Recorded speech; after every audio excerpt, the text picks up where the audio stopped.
The flames were already reaching her bedroom window when Sheriff Karen grabbed my arm and yanked me backward. I was screaming my daughter's name, fighting to break free, but her grip was like iron. The firefighters stood frozen behind us, their hoses ready but unused.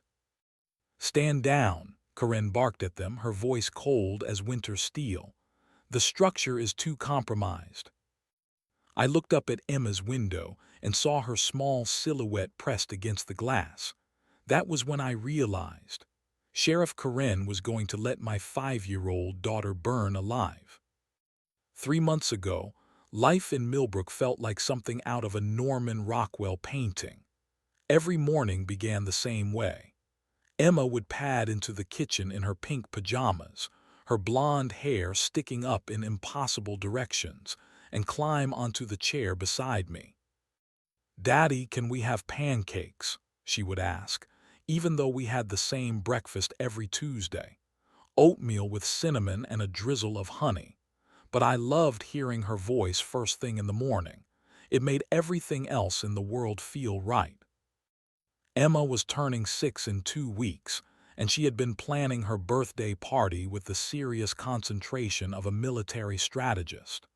She wanted a princess theme, complete with a castle cake and pink decorations everywhere.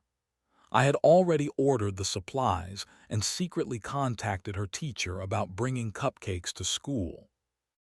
"Mrs. Henderson said I can invite the whole class," Emma announced one morning, swinging her legs from the kitchen chair. "Even Tommy, and he picks his nose." I laughed and ruffled her hair. "That is very generous of you, sweetheart." Our little house on Maple Street had become our sanctuary after the divorce 2 years earlier. It was nothing fancy, just a 2-bedroom ranch with a small yard where Emma could play. But it was ours, and that mattered more than anything else in the world. Sheriff Karen Martinez had been part of our community for almost 15 years. Everyone respected her. She drove through our neighborhood twice a day in her patrol car, always waving at the kids playing in their yards. She sponsored the Little League team and attended every town council meeting. People trusted her completely. I had spoken to her maybe 3 times in all the years I had lived in Millbrook. Once when my car was broken into, once during a neighborhood watch meeting, and once at the grocery store when she helped an elderly woman reach something on a high shelf. She seemed professional, competent, and genuinely caring about our small town. Emma waved at Sheriff Karen every time she drove past our house. Karen would always wave back and sometimes even honk her horn, which made Emma giggle with delight. It was one of those small-town traditions that made Millbrook feel safe and wholesome. That Tuesday morning in September started like any other. Emma ate her oatmeal while I packed her lunch. She chattered about her upcoming spelling test and asked if she could have a sleepover with her best friend Lily on the weekend. Everything was normal. Everything was perfect. I walked her to the bus stop and watched as she climbed the steps, her backpack almost as big as she was. She pressed her face to the window and waved goodbye, just like she did every single day. I waved back and headed home to get ready for work. If I had known it would be the last normal morning we would ever share, I would have held her longer. I would have told her again how much I loved her. I would have memorized the sound of her laugh and the way her eyes crinkled when she smiled. But I did not know. How could anyone know that by the end of that day, my beautiful daughter would be gone, and Sheriff Karen would be the reason why? The call came at 2:47 in the afternoon. I was at my desk reviewing insurance claims when my phone rang. The number was unfamiliar, but something made me answer anyway. "Sir, this is dispatch. There has been an incident at your residence on Maple Street. You need to get here immediately." My blood turned to ice. What kind of incident? Is my daughter okay? "Sir, please just get here as quickly as you can."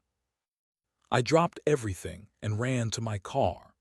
The 10-minute drive to my house felt like 10 hours.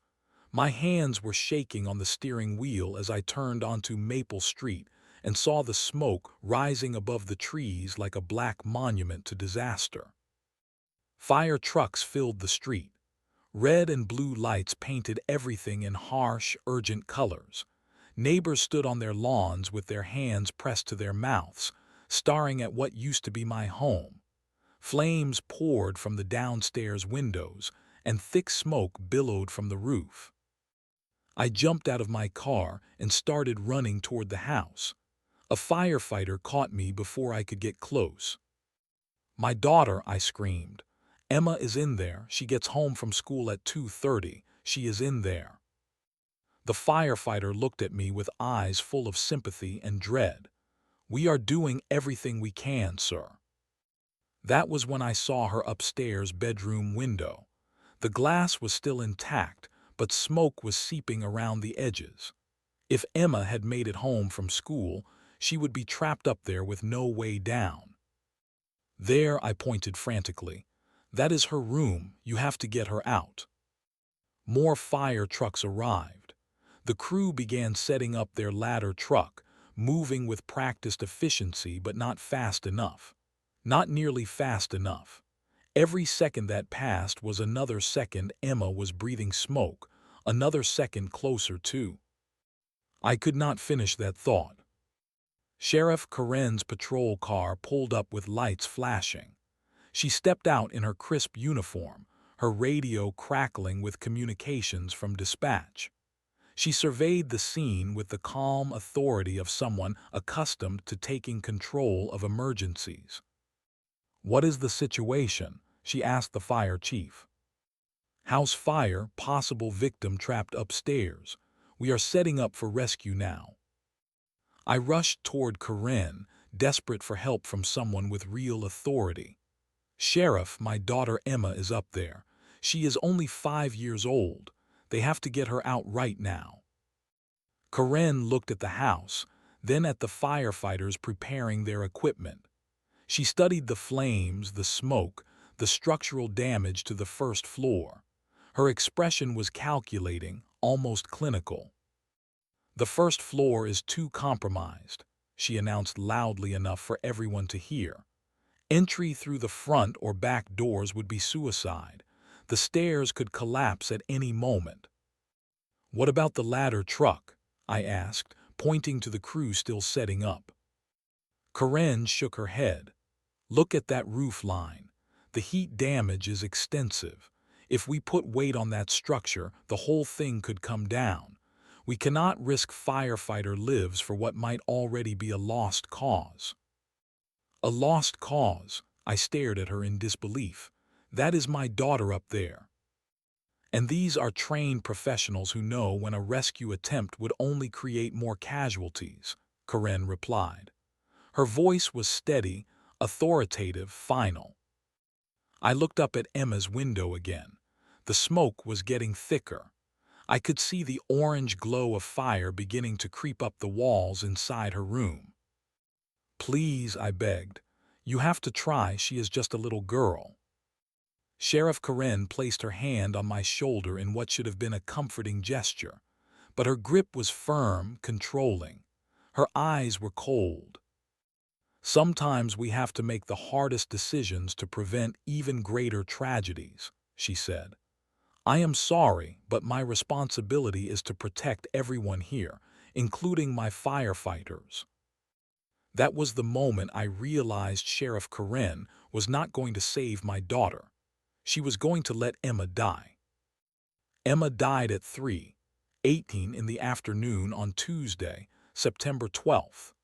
The medical examiner would later determine that smoke inhalation had claimed her before the flames reached her room. I held onto that detail like a lifeline, telling myself she had not suffered, that she had simply gone to sleep and never woken up. The funeral was held on a gray Saturday morning that perfectly matched the color of my soul. Half the town attended, including Sheriff Karen in her dress uniform. She approached me at the graveside, and offered her condolences with the same professional demeanor she brought to every other aspect of her job. "Your daughter was a beautiful little girl," she said. "This community will never forget her." I nodded because I did not trust my voice. Part of me still could not believe Emma was gone. Part of me kept expecting her to come running around the corner with her backpack bouncing and her hair flying behind her. The official investigation concluded within a week. Sheriff Karen filed a comprehensive report detailing the structural dangers that had made rescue attempts impossible. The fire chief signed off on her assessment. The insurance company accepted the findings without question. According to every official document, Emma's death had been an unavoidable tragedy. The fire had spread too quickly, the house had become too unstable, and any rescue attempt would have endangered additional lives without realistic hope of success. Karen's decision to prevent the firefighters from entering the building was characterized as difficult but professionally sound. The community rallied around this narrative because it made sense. It provided closure. It meant that Emma had not died because of incompetence or cowardice, but because sometimes terrible things happen despite everyone's best efforts. People brought casseroles and sympathy cards. They told me how brave the sheriff had been to make such a hard choice under pressure. They praised her leadership during the crisis and expressed gratitude that no firefighters had been lost attempting an impossible rescue. But something felt wrong. Late at night, when the casseroles were gone and the sympathy visitors had returned to their own lives, I replayed that afternoon over and over in my mind. I remembered the look in Karen's eyes when she grabbed my arm. I remembered how quickly she had assessed the situation and made her decision. I remembered the firmness of her grip when she held me back. Most of all, I remembered that she had never even tried. Other firefighters had arrived after Karen made her initial assessment. More equipment had become available. The ladder truck had been fully deployed and ready for use. But Karen had maintained her position that the rescue was too dangerous, too risky, too likely to fail. Why had she been so certain? Why had she seemed so calm? Why had she never wavered, never reconsidered, never allowed for even the possibility that Emma might be saved? These questions haunted me through the sleepless nights that followed. They whispered to me during the endless, empty days when I wandered through my temporary apartment like a ghost. They demanded answers that the official report did not provide. That was when I decided to find the truth myself. My investigation began with security cameras. Millbrook was a small town, but several businesses near Maple Street had surveillance systems that might have captured the fire response. I spent weeks visiting every shop, restaurant, and office building within a 6-block radius of my former home. Most of the footage was useless. Too far away, wrong angle, or the cameras had not been recording during the crucial time period. But Thompson's hardware store, located just 2 blocks from my house, had a clear view down Maple Street. The owner, Bill Thompson, had known Emma since she was a toddler. "I am so sorry about your little girl," he said as he led me to his office. "If this footage helps you find some peace, you are welcome to it." What I saw on that grainy security video changed everything. Sheriff Karen had arrived at the scene at 3:01 p.m. just as I remembered. But what I had not noticed during the chaos was what happened before she spoke to the fire chief. For nearly 3 minutes, she had stood beside her patrol car, talking on her radio, not coordinating rescue efforts or calling for additional resources, just talking, while my daughter was dying upstairs. I studied that footage frame by frame. Karen's body language was relaxed, almost casual. She gestured with her free hand as she spoke, occasionally nodding as if receiving instructions. When she finally approached the firefighters, she moved with the purposeful stride of someone executing a predetermined plan. The fire chief had been preparing to deploy the ladder truck when Karen intervened. The crew had been ready to attempt the rescue. Karen was the one who stopped them, and she had done so with absolute authority and zero hesitation. I needed more information. I began reaching out to other families who had dealt with Sheriff Karen during emergencies. What I discovered made my blood run cold. Maria Gonzalez told me about the night her teenage son had been arrested for vandalism. Karen had held him in a cell for 6 hours without allowing him to call his parents, claiming she needed time to teach him a lesson about respect. David Kim described how Karen had threatened to shut down his restaurant over minor health code violations unless he donated to her re-election campaign. Sarah Mitchell recounted the traffic stop where Karen had searched her car without consent and confiscated her prescription medication, claiming it looked suspicious. Each story revealed the same pattern. Sheriff Karen abused her authority to intimidate, control, and punish people who crossed her. But none of these incidents compared to what she had done to Emma. None of them involved letting a child die. I needed to understand why. What had I done to earn Karen's hatred? What had my family done to deserve her ultimate punishment? The answer came from an unexpected source. Janet Walsh had worked as a dispatcher for the county sheriff's department for 12 years before retiring. She agreed to meet me at a coffee shop outside of town, away from Karen's watchful eyes. "There are things you should know," Janet said, glancing around nervously. "Things that never made it into any official reports." She told me about the complaints. Over the past 3 years, multiple families had filed grievances against Sheriff Karen for excessive force, harassment, and abuse of power. My name was on one of those complaints. 8 months earlier, I had witnessed Karen rough up a teenage boy during a traffic stop. The kid had been mouthy but not violent, and Karen's response had been completely disproportionate. I had submitted a written complaint to the county, requesting an investigation into her conduct. "Your complaint was the third one that month," Janet explained. Karen was furious. She felt like the community was turning against her, questioning her authority. She started keeping lists of people who had crossed her. "Lists?" Janet nodded grimly. "Names, addresses, family members." She called it her accountability system. Said people needed to learn that actions have consequences. The pieces were falling into place. Emma had not died because of an unavoidable tragedy or professional judgment call. She had died because I had dared to challenge Sheriff Karen's authority, and Karen had decided to teach me the ultimate lesson about consequences. My 5-year-old daughter had been murdered by the person sworn to protect her. I knew that accusations against a sitting sheriff would require ironclad evidence. Karen had 15 years of community trust and professional credibility. I had grief, suspicion, and a handful of witness accounts that could easily be dismissed as disgruntled complaints. So I became methodical. I documented everything. I interviewed every person who had been present during the fire response. I collected phone records, radio logs, and dispatch recordings. I studied the fire department's standard operating procedures and compared them to Karen's actions that day.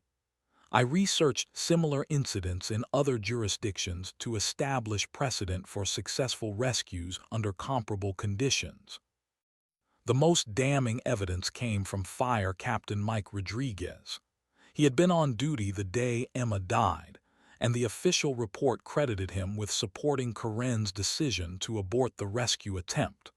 But when I spoke to him privately, his story was very different. "I wanted to attempt the rescue," he told me. The ladder truck was positioned and ready. We had the equipment and the training. But Sheriff Karen ordered us to stand down. She said it was too dangerous, that we would only get ourselves killed for nothing. Did you agree with her assessment? Mike looked uncomfortable. In 15 years of firefighting, I have seen plenty of dangerous situations. That house was damaged, sure, but it was not impossible.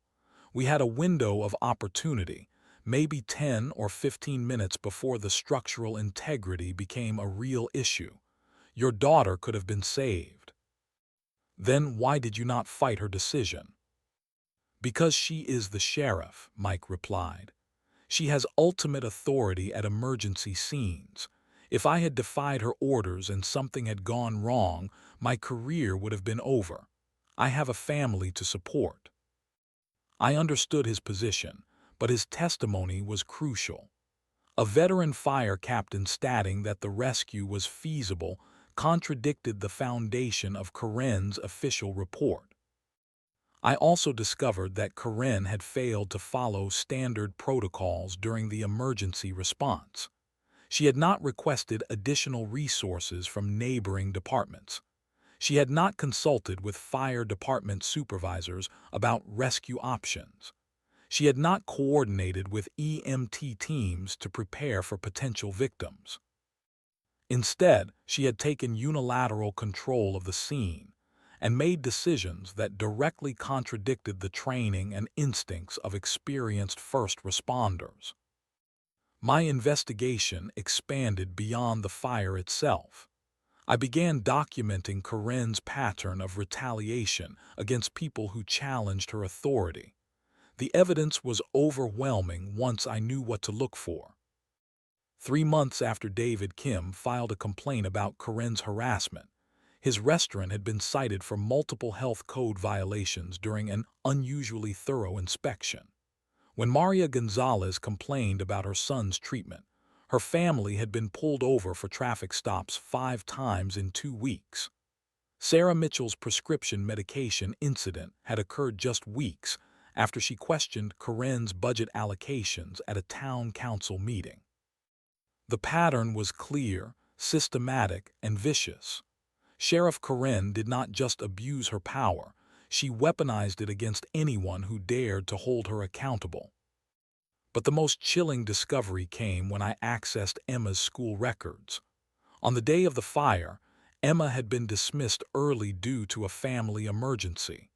Someone had called the school at 1:45 p.m., claiming to be me, and requested that Emma be sent home immediately. I had never made that call. The school's phone records showed that the call had come from a number registered to the county sheriff's department. Someone in Karen's office had arranged for Emma to be in the house when the fire started. This was not just criminal negligence or abuse of power. This was premeditated murder disguised as professional judgment. Sheriff Karen had not simply allowed my daughter to die, she had ensured Emma would be there to die. The monthly town council meeting was held on the 3rd Tuesday of November, exactly 2 months after Emma's death. The high school gymnasium was packed with residents discussing budget allocations and municipal improvements. Sheriff Karen sat in the front row wearing her dress uniform, projecting the same professional authority that had protected her for 15 years. I had not announced my intention to speak. I had not filed a formal complaint or requested time on the agenda. I simply stood up during the public comment period and walked to the microphone at the front of the room. "My name is James Patterson," I began. "2 months ago, my 5-year-old daughter Emma died in a house fire on Maple Street." The room fell silent. People shifted uncomfortably in their seats. Several council members nodded sympathetically, clearly expecting some sort of memorial tribute or request for a safety initiative in Emma's memory. Sheriff Karen watched me with calculating eyes. She had no idea what was coming. I am here tonight because I have discovered that my daughter's death was not an accident," I continued. "Emma was murdered by someone in this room." The silence shattered into gasps and murmurs. Council Chairman Peterson banged his gavel and called for order. "Mr. Patterson, this is neither the time nor the place for." "Sheriff Karen Martinez killed my daughter," I said loudly enough to be heard over the disruption. "She deliberately prevented firefighters from attempting a rescue, and she arranged for Emma to be in that house when the fire started." Karen shot to her feet. "That is enough. This man is clearly suffering from grief-induced delusions, and I will not allow him to." "I have evidence," I interrupted, holding up a thick folder. "Phone records showing that someone from the sheriff's department called Emma's school and arranged for her early dismissal. Security footage proving that Karen delayed the rescue response while talking on her radio. Testimony from Fire Captain Rodriguez stating that the rescue was feasible and should have been attempted." The room erupted in chaos. Some people were shouting at me to sit down and show respect for the sheriff. Others were demanding to see the evidence. Karen's face had gone pale, but her voice remained steady and authoritative. "This is a desperate man making wild accusations," she announced. "I understand his pain, but I will not stand here and be slandered by someone who cannot accept that tragic accidents sometimes happen." "Then explain the phone call," I challenged.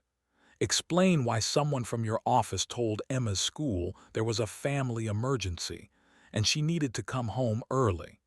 Explain why you spent 3 minutes on your radio before even speaking to the fire chief. Explain why you ignored the professional judgment of experienced firefighters who said the rescue was possible." Karen's composure finally cracked. Her professional mask slipped, revealing the cold fury underneath. "I do not have to explain anything to you," she snapped. "I have served this community faithfully for 15 years. I have made difficult decisions that people like you could never understand. Your daughter's death was a tragedy, but it was not my fault." "Not your fault." I stepped closer to the microphone. "You had her sent home early. You delayed the response. You prevented the rescue. You let her burn to death because I filed a complaint against you." "You filed a complaint," Karen laughed bitterly. "You think this is about your pathetic complaint. You think I would risk my career, my reputation, everything I have built over some paperwork filed by a nobody." The room had gone deadly quiet. Everyone was staring at Karen, watching her lose control in real time. "Then what was it about?" I asked. Karen's eyes blazed with 15 years of accumulated resentment and entitlement. "It was about respect.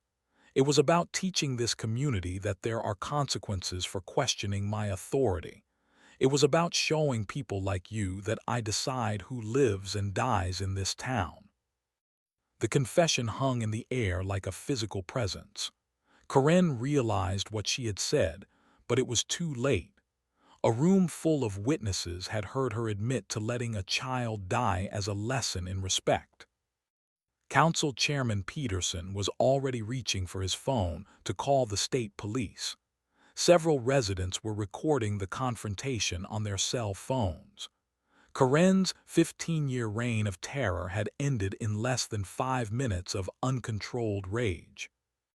"You are all fools," Karen said, looking around the room with contempt. "You think you can function without me.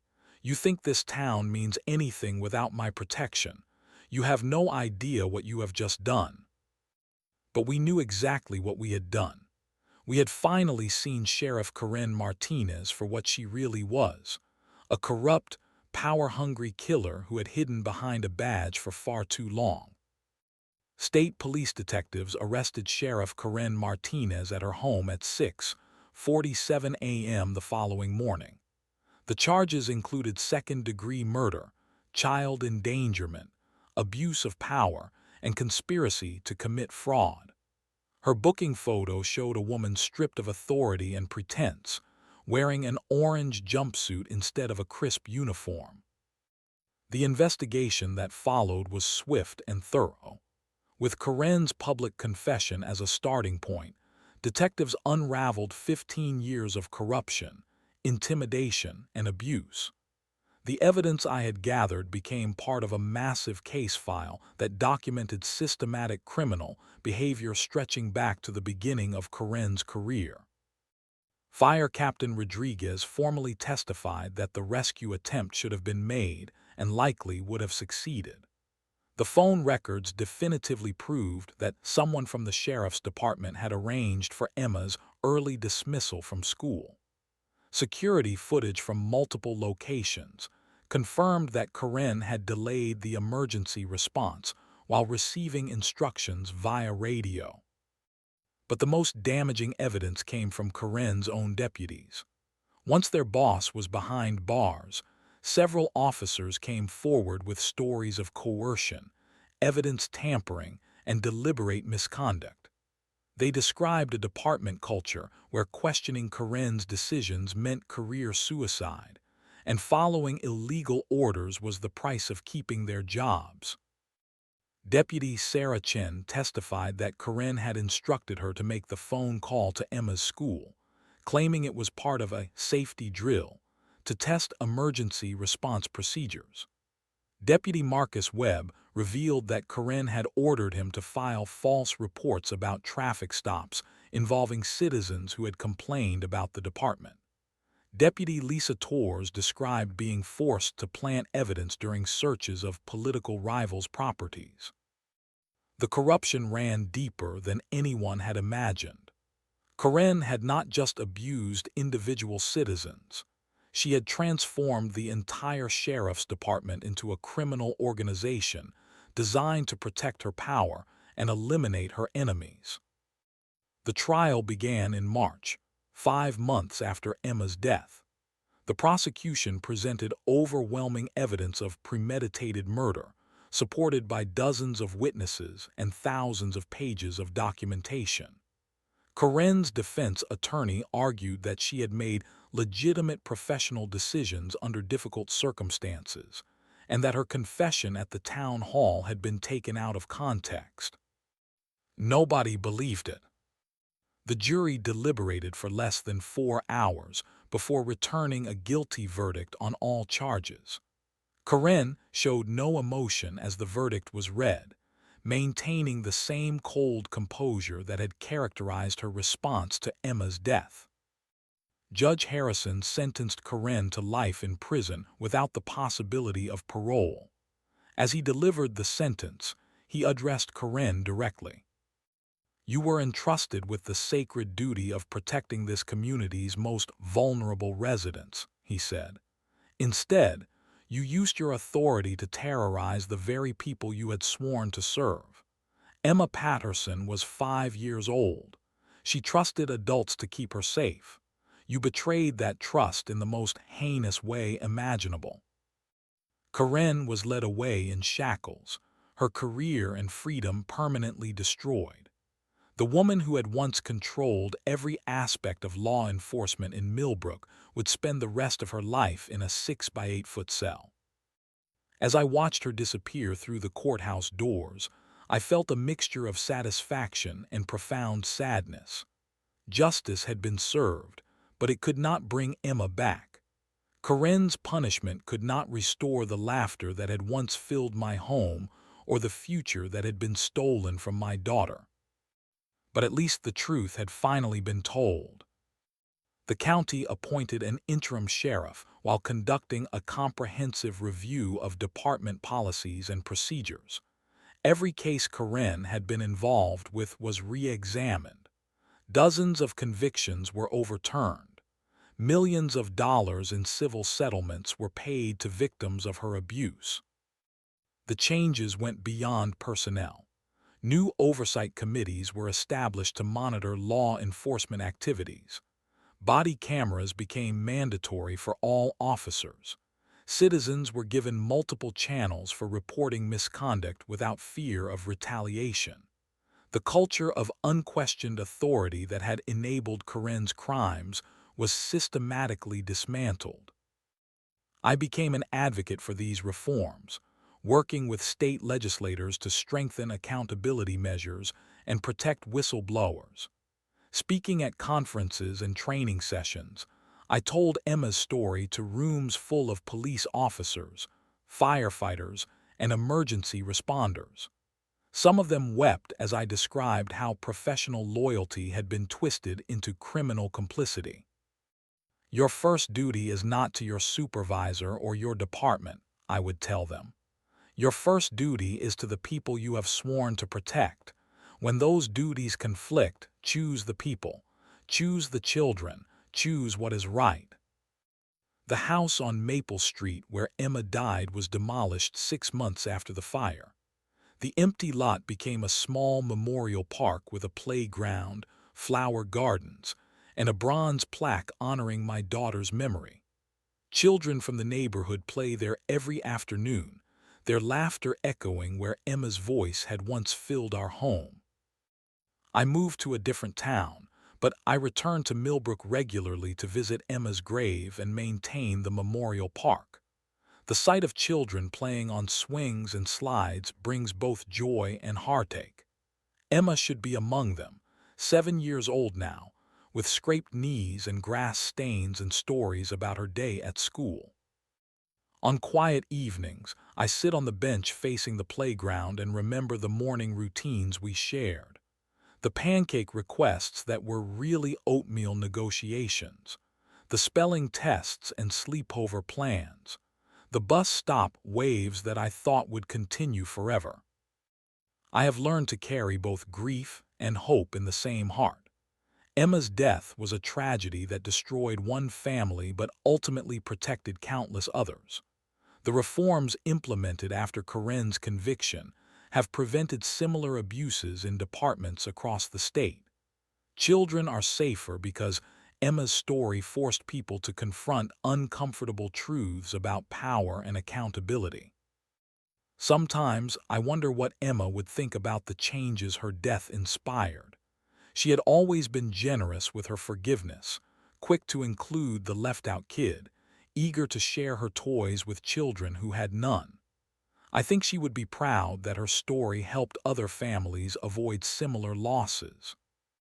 Sheriff Karen Martinez will die in prison, as she deserves, but her victims will be remembered not as casualties of corruption, but as catalysts for justice. Emma's name is engraved on legislation protecting children from institutional negligence.